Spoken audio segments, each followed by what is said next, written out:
Got to look inside the RBA boardroom. We always say the RBA board like there's only one. There's actually three. The governance board oversees the bank's operational framework. The payment system board examines how we pay for stuff. Double click!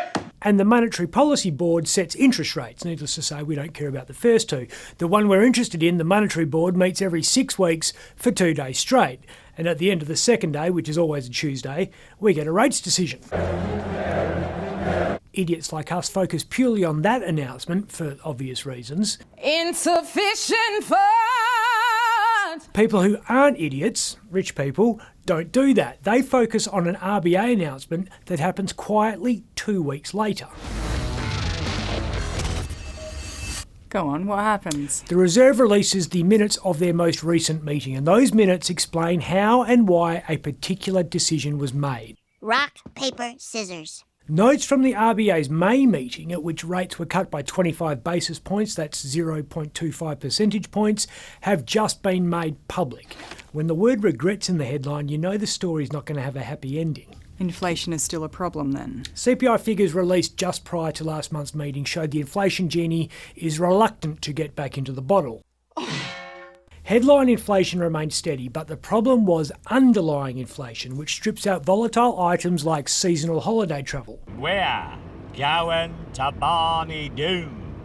Tuesday's Reserve minutes suggest rates were cut not because inflation is under control, it's not, but because the economy is starting to smell a little like almonds. Which is not good. And that means that for the first time since the 1970s, we're facing a nightmare financial scenario that keeps politicians and economists up at night. What's worse for the economy than out of control inflation? Inflation means people stop spending because of bill shock.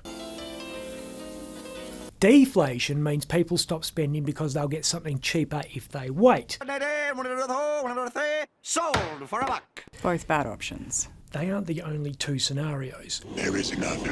Stagflation occurs when an economy stalls but prices keep going up. That's very unusual. Usually when people stop shopping, retailers cut prices. But what if they can't because the cost of goods is already so high? Last time we saw this situation was 50 years ago during the OPEC oil crisis. High prices, growing unemployment and no economic growth means reserve banks are screwed whatever they do. Raise rates to bring inflation down and the economy goes into recession and more people lose their jobs. Came here to let you go. Lower rates to stimulate economic activity and prices go through the roof even more. 50,000! Keep rates steady and you risk a slow, painful death. The bone has gone through the skin. I fear it might be gangrenous. I'm Ben Harvey. God, that's depressing. Why didn't you just talk about bikies?